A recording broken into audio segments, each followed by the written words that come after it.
Arsenal tupo karibu sana. We are so close. Ubingwa ule. Harufu ya ubingwa nanukia kwa kasi sana. Hii ni baada ya kumkanda Burnley 1-1 kama kawaida yetu. Moja tu. I say, sasa hivi ninapoongea na wewe, Manchester City kesho ana mechi na Bournemouth.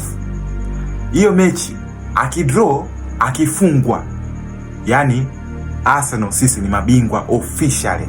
Yani kesho akiruhusu draw na akiruhusu kufungwa City, Arsenal sisi ni mabingwa kesho. Unajua Bournemouth ina rekodi ya unbeaten mechi 16. Timu ya mwisho kuifunga ilikuwa ni Arsenal, tulishinda 3-2 mpaka leo hii hajafungwa bro. Alafu City anaenda kukutana nao kesho.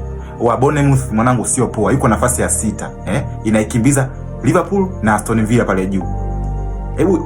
Hebu angalia hapo. Unafikiri City anaweza katoboa? Yani Bournemouth kila mechi wanashinda bro.